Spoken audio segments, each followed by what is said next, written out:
எழுத படிக்க தெரியாது இருக்கிற உன் இனத்தின் முன்னோர் உலகத்திற்கு ஒழுக்கம், நாகரிகம், அறிவு, அறம் எல்லாவற்றையும் கற்றுக் கொடுத்திருக்காங்க.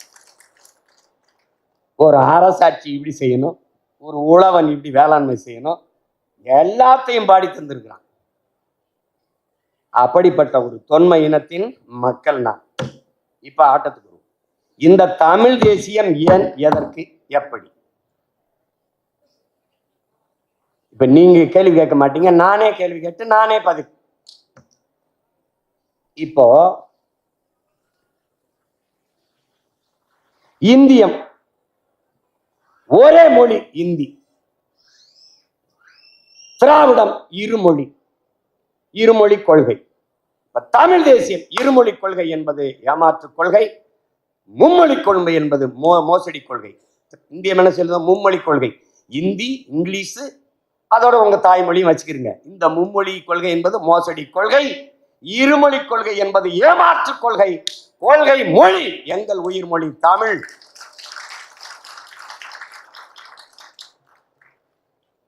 தமிழ் எனக்கு உயிர், தமிழ் எனக்கு தாய்மொழி, என் பண்பாட்டு மொழி, என் பயன்பாட்டு மொழி, என் பயிற்று மொழி, என் வழிபாட்டு மொழி, என் வழக்காட்டு மொழி, எல்லாம் எனக்கு தமிழ். ஆங்கிலம் வெறும் பயன்பாட்டு மொழி, அவ்வளவுதான். இந்தி அவர்கள் திணிப்பார்கள், இந்தியர்கள், இந்திய தேசியர்கள் அதை தடுப்பது போல் நடிப்பார்கள் திராவிட திருவாளர்கள். இந்திக்கு இங்கே ஆதிக்கமா? எல்லோரும் வாருங்கள் நாட்டினிலே, செந்தமிழுக்கு ஒரு தீங்கு வந்த பின்னும் இந்த தேகம் இருந்து ஒரு லாபம் உண்டோ? புரட்சி பாவலன் விட்ட அறைகூவலுக்கு எழுந்து தீந்தமிழுக்காக இந்த உடலை தின்ன கொடுப்பார்கள் தமிழ் தேயர்கள்.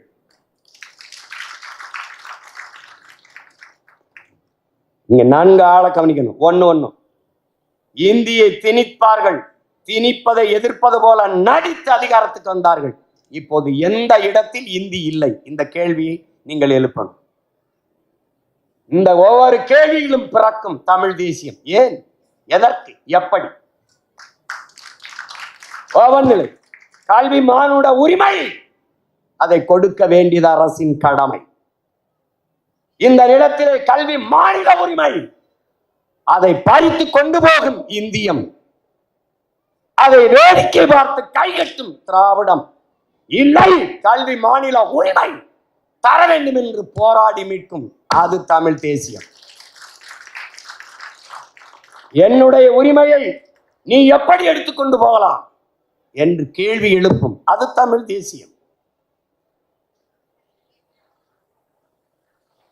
மருத்துவம், மக்களுக்கு மருத்துவம் ஒரு மகத்தான சேவை, அது என் மக்களுக்கு தேவை. அதை எடுத்துக்கொண்டு போய் தான் காலுக்கு கீழே போட்டு மேலே ஏறி உட்கார்ந்து கொள்ளும் இந்தியம். எதிர்த்து போரிட்டு மீட்காமல் வேடிக்கை பார்க்கும் திராவிடம். இதை எப்படி நீங்கள் எடுத்துக்கொண்டு போகலாம்? கேள்வி எழுப்பி உரிமையை மீட்க போராடும் தமிழ் தேசியம்.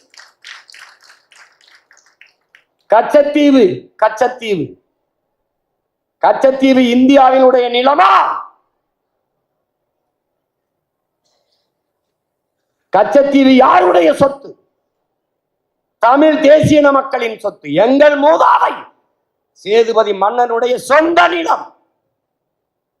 மன்னர் மானிய ஒழிப்பிலே அந்த நிலப்பரப்பை எடுத்து எங்கள் இனத்தின் வரலாற்று பகைவன் சிங்களனுக்கு பரிசாக கொடுத்தது இந்தியம். கொடுத்த போது அதிகாரத்தில் இருந்து கொண்ட அற்ப பதவிக்காக வாயை மூடி கையை கட்டி இருந்தது திராவிடம். கச்சத்தீவை மீட்பது ஒன்றுதான் எங்கள் மீனவ மக்கள் சொந்தங்களினுடைய வாழ்வாதாரத்தை மீட்க இருக்கிற ஒரே வழி என்று போராடும் தமிழ் தேசியம்.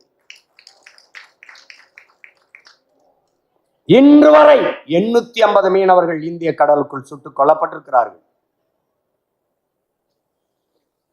வலிமை மிக்க கடற்படை இராணுவம் அங்கே பாதுகாப்பு பணியை செய்கிறது.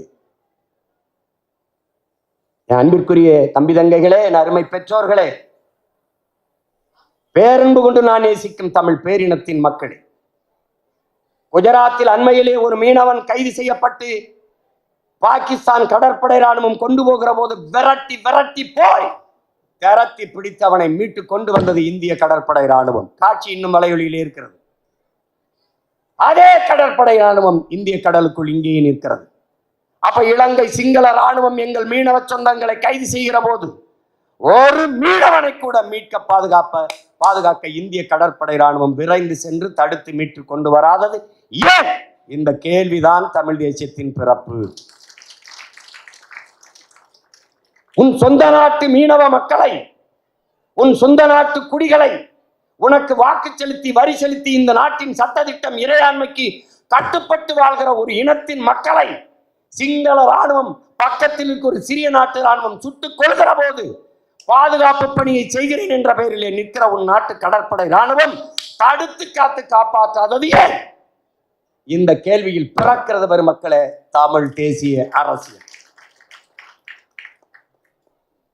செத்து கடலிலே விழுந்து மிதக்கிற போது, அந்த உயிரற்ற உடலை கூட மீட்டு தராத போது ஒரு கேள்வி எழுகிறதே, இந்த ராணுவம் அங்கே என்ன செய்து கொண்டிருக்கிறது, எதற்காக நிற்கிறது?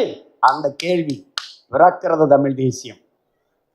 செத்து விழுந்த மீனவன் இந்த நாடுகளும் ஏடுகளும் இந்திய நாடாளுமன்றமும் எழுப்புகிறது, தமிழ் மீனவர்கள் சுடப்பட்டார்கள், தமிழ் மீனவர்கள் செத்தார்கள். அறிவார்ந்த பெருமக்களே, இலங்கை ராணுவம் இந்திய மீனவனை சுட்டது என்று நாடும் ஏடும் நாடாளுமன்றத்திலும் செய்தி பதியப்பட்டிருந்தால் அங்கே இந்திய தேசியம் இருக்கும். செத்து விழுந்த மீனவன், தமிழ் மீனவன் செத்தான் என்று செய்தி பதிகிற போது அவன் செத்த இடத்திலே இந்திய தேசியம் இறந்து தமிழ் தேசியம் பிறந்து விடுகிறது. தன் மகனை, தன் கணவனை பறிகொடுத்த எங்கள் தாய்கள், எங்கள் தங்கைகள், எங்கள் அக்காமார்களின் கண்ணீர் துளிகளில் கரைகிறது உங்கள் இந்தியம் திராவிடம், அதில் துளிர்க்கிறது தமிழ் தேசிய அரசியல். என அறிவார்ந்த பெருமக்களே, காவிரியில் தண்ணி கேட்கிறோம்,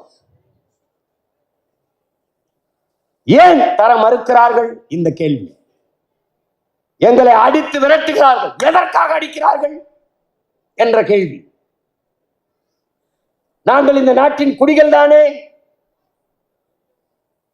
எங்களை அருகில் இருக்கிற சகோதர மாநிலத்தில் அடித்து விரட்டுகிறார்களே, இதை தடுத்து கேட்காமல் கண்டிக்காமல் எப்படி உங்களால் இருக்க முடிகிறது? இந்த 3 கேள்விகள் தான். ஏன், எதற்காக, எப்படி? இந்த கேள்விதான் தமிழ் தேசிய அரசியலின் பிறப்பிடம் பெருமக்கள். சொந்த நாட்டுக்குள் அடித்து விரட்டுகிறார்கள், அகதியாக இடம்பெயர்கிறோம். இந்த நாட்டின் தமிழ் பேரின மக்கள் இவர்கள் யார்? தெற்காசிய முழுமைக்கும் பரவி வாழ்ந்த பேரினத்தின் மக்கள். மற்ற எல்லா இன மக்களும் வந்து குடியேறுவர்கள் என்று அமெரிக்காவின் ஹார்வர்ட் பல்கலைக்கழக பேராசிரியர் பெருமக்கள் டோனியல் ஜோசப்பும் ரிச்சர்டு மார்டினும் தன் ஆய்வு கட்டுரையிலே நிறுவியிருக்கிறார். அறிவாசான அம்பேத்கர் ஆகச் சிறந்த, உலகிலே ஆகச் சிறந்த கல்வியாளர். இந்த நிலப்பரப்பு முழுதும் தமிழை தாய்மொழியாக கொண்ட நாகர்கள் தான் பரவி வாழ்ந்தார்கள் என்கிறார்.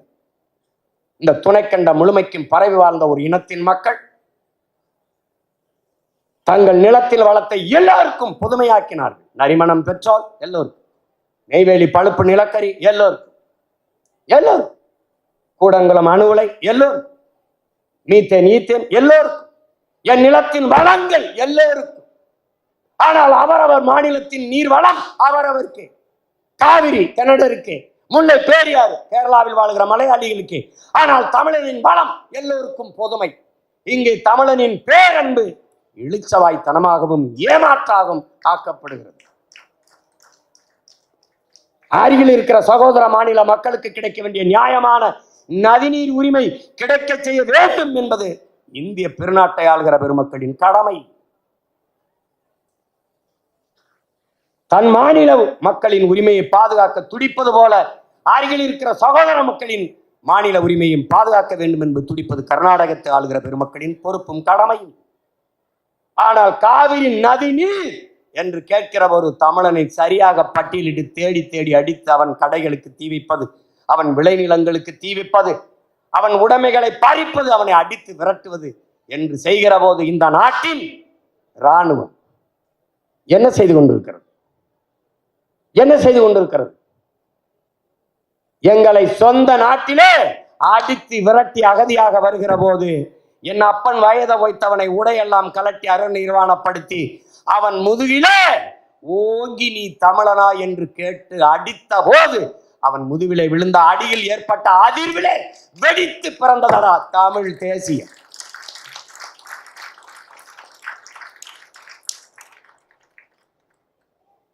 இதேதான் அப்படியே கேரளாவில் முல்லை பெரியாற்று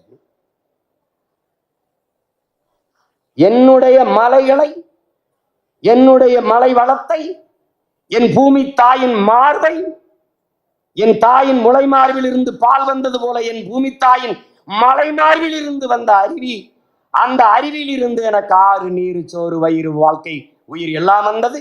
அந்த மலையை நொறுக்கி கல்குவாரி எம்சாண்ட் என்று கொண்டு போகிறாயே. ஆனால் முல்லை பேரியாற்றணைக்கு கீழே இருக்கிற அந்த துணை அணை சிற்றணை பேபி அணையிலே இருக்கிற மரங்களை வெட்டி தூர்வாரி நீரை சேமித்துக் கொள்ள அனுமதியை தர மறுக்கிற கேரளா, மரங்களை வெட்டினால் நட்டு வளர்த்து விட முடியும், மலையை வெட்டினால் எப்படி வளர்க்க முடியும்? அந்த மலையை வெட்டி கொண்டு போக அனுமதிக்கிறது திராவிடம். எப்படி வெட்டி கொண்டு போகலாம் என்று கேள்வி எழுப்புகிறது தமிழ் தேசியம். இதை வேடிக்கை பார்த்து நிற்கிறது இந்தியம். ஏன் வேடிக்கை பார்த்து நிற்கிறீர்கள்?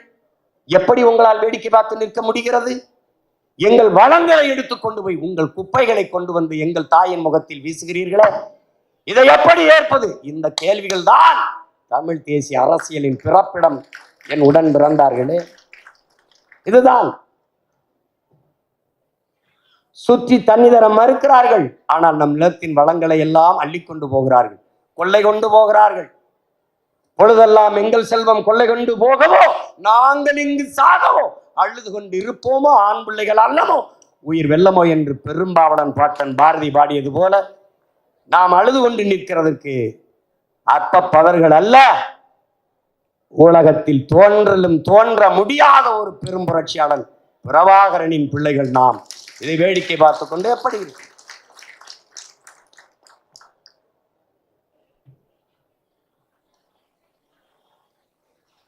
இதேதான். மீத்தேன் ஈத்தேன் எடுப்பார்கள், என் நிலத்தின் வளத்தை சுரண்டி கொடுப்பார்கள். அதை கேட்பது இந்தியா ஒரு நாட்டின் வளர்ச்சி என்று சொல்லும், திராவிடம் அது தெரியாது கையெழுத்திட்டேன் என்று சொல்லும். என் நிலத்தின் வளத்தை பாதுகாக்க வேண்டும் என்று போராடுகிறது தமிழ் தேசியம். அறிவார்ந்த பெருமக்களே, சென்னை மீனம்பாக்கம் விண்ணூர்தி நிலையத்தில் 1800 ஏக்கர் நிலப்பரப்புல கட்டப்பட்டிருக்கிற அந்த மீனம்பாக்கம் விண்ணூர்தி நிலையத்திலே பறக்க விமானம் இல்லாத போது, வானூர்தி இல்லாத போது, புதிதாக இதற்கு 5000 ஏக்கர் விண்ணூர்தி நிலையம். இதை திணிப்பது இந்தியம், அதை நிறைவேற்ற துடிப்பது திராவிடம். ஏர் ஊட்டி உழ வேண்டிய இடத்தில் எதற்காக ஏர்போர்ட் என்று கேள்வி எழுப்புவது தமிழ் தேசியம்.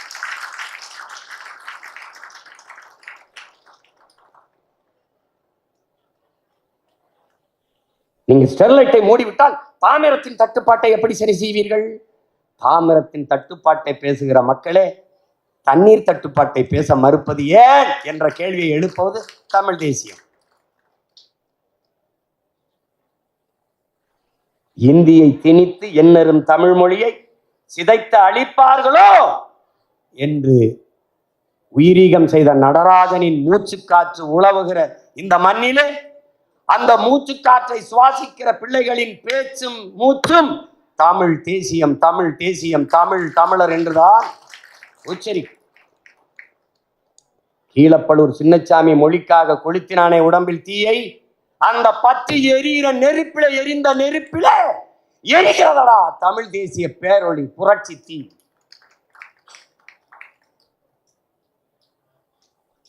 சும்மா தமிழ் தேசியா அது யாரு? நாங்க மாப்போசியே பார்த்துட்டோம், சீப்பா ஆதித்தனாரை பார்த்துட்டோம், முத்தமிழ் அறிஞர் கியாபி விஸ்வநாதை பார்த்துட்டோம், அண்ணல் தங்கையை பார்த்துட்டோம், மறைமலை அடிகளை பார்த்துட்டோம், திருவிக்காவை பார்த்துட்டோம், எல்லாரையும் பார்த்த.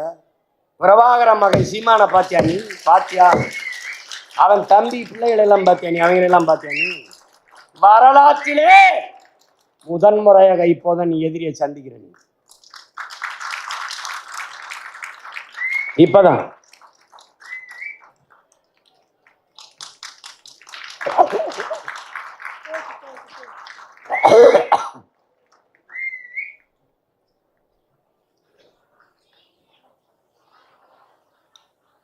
எங்க அம்மா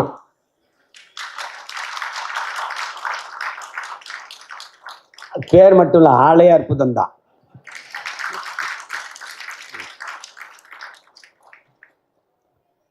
இந்த நிலத்தில் இருக்க வேண்டிய அரசியல் என்பதே தமிழ் தேசிய அரசியல் தான். ஒழித்திருக்க வேண்டிய அரசியல் இந்திய திராவிட அரசியல்.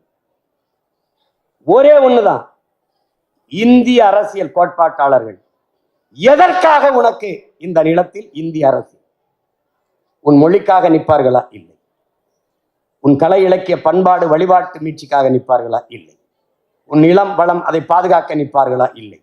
உன் நிலத்தின் உரிமை காவிரி, அதில் இந்திய கட்சியாளர்களின் கருத்து நிலைப்பாடு. கச்சத்தீவு மீட்பு, அதில் இந்திய கட்சியாளர்கள் ஆட்சியாளர்களின் கருத்து நிலைப்பாடு. கொடுத்ததுதான், திருப்பி எடுக்க வேண்டும் என்கிற பேச்சுக்கே இடமில்லை. திராவிடர்கள் கச்சத்தீவை மீட்க போராடுகிறோம், கச்சத்தீவை மீட்க போராடுவோம். நாங்கள் வந்த பிறகு தீவிரமாக மீட்க போராடுவோம். இப்பதான் தீவிரப்படுத்திருக்கு. இதை எப்படி தமிழ் தேசியம் என்ன செய்யும்? இந்தியம் எடுத்து கொடுக்கும், திராவிடம் தடுக்காது வேடிக்கை பார்க்கும். தமிழ் தேசியம் கச்சத்தீவை திருப்பி எடு ஒரு கோட்பாடு வைத்திருக்கிறது. கொடுத்ததுதான், திருப்பி எடுக்க வேண்டும் என்கிற பேச்சுக்கே இடமில்லை. இது இந்தியம். திராவிடம் தீவிரமாக போராடுவோம். ஒவ்வொரு தேர்தல் அறிக்கையிலையும் கச்சத்தீவை மீட்க போராடுவோம் என்று இருந்தது. அருமை பெருமக்களே, 21 சட்டசபை தேர்தலில் கச்சத்தீவை மீட்க போராடுவோம் என்ற வார்த்தை இல்லை. ஏன்? அது என்ன காரணம்? இது எத்தனை நாளைக்கிடா அதை சொல்றது? அதை கேவலப்படுத்துறாங்கடா, அதை விட்டுருங்கடா. அந்த வார்த்தை மீட்க போராடுவோம் என்ற சொல்லும் இல்லை. இப்ப தமிழ் தேசியம் என்ன செய்யும்? கச்சத்தீவை திருப்பி ஏது.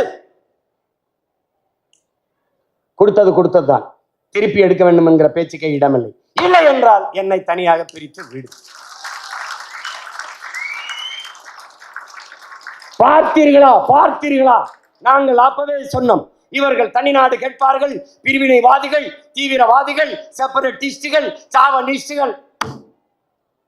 அதுவரை காதுல பஞ்சு வச்சிருப்போம். மெதுவா எடுத்து கீழே வச்சுட்டு இங்க வாங்க ப்ளீஸ் சிட் டவுன். எப்படி? கச்சத்தீவை கொடுத்ததுதான். நாங்க பிரிவினைவாதிகள். என் தாய் நிலத்தின் ஒரு பகுதியை எடுத்து என் இனத்தின் வரலாற்று பகைவனுக்கு கொடுத்த நீ தேசியவாதி, எடுத்து என் நாட்டோடு இணை என்று சொல்கிற நான் பிரிவினைவாதியாடா? இதுக்கு பதில் வச்சிருக்க நீ. செத்து விழுபவன் குஜராத்தி, செத்து விழுபவன் மராட்டியன், செத்து விழுபவன் கன்னடன், பீகாரி, ராஜஸ்தானி என்று இருந்தால் நீ இந்த வார்த்தையை பதிவு செய்வாயா? செத்து விழுபவன் தமிழன், சகித்துக் கொள்கிறாய். ஆந்திர காட்டுக்குள்ளே 20 பேரை சுட்டு போட்டார் சந்திரபாபு நாயுடு. அன்றைக்கு ஆட்சியில் அதிகாரத்தில் இருந்தவர்கள் திராவிடர்கள். அன்னைக்கு ஆண்டு கொண்டிருந்த இந்தியர்கள். அந்த கொடுஞ்செயலுக்கு ஒரு வருத்தம், ஒரு கண்டனம், ஒரு துயர செய்தி பதிவில்லை. செம்மரக்கட்டையை வெட்ட வந்தார்கள், குற்றச்சாட்டு. தமிழர்கள் திருடர்கள், வலி. வயிற்று பசிக்காக வறுமையை போக்க வெட்ட வந்தால் சரி, அதற்கு சிறைதானே படுத்தணும். எதற்கு சுட்டுக் கொண்டாய்? எதற்கு கொன்றாய்? வெட்ட வந்த கூலியை சுட்டுக் கொன்றாய். வெட்டி ஏற்றி சம்பாதிக்கிற முதலாளி எங்கிருந்தான்? அவனை ஏன் கைது செய்யல? இதான்டா தமிழ் தேசத்தின் பிறப்பிடம். ஏன் கைது செய்யல? கூலிய கொண்டுட்ட, அவனை ஏன் கைது செய்யல? வீரப்பன் என்ன செய்தான்? சந்தனக்காட்டை வெட்டி வித்தான், யானைகளை கொன்று தந்தத்தை எல்லாம் வித்தான். சரி, வித்தவன் காட்டுக்குள் இருந்தான், வாங்கியவன் எங்கிருந்தான்? இந்த கேள்விதான் தமிழ் தேசிய அரசியலின் பிறப்பு. அன்பு தம்பி தங்கைகளே,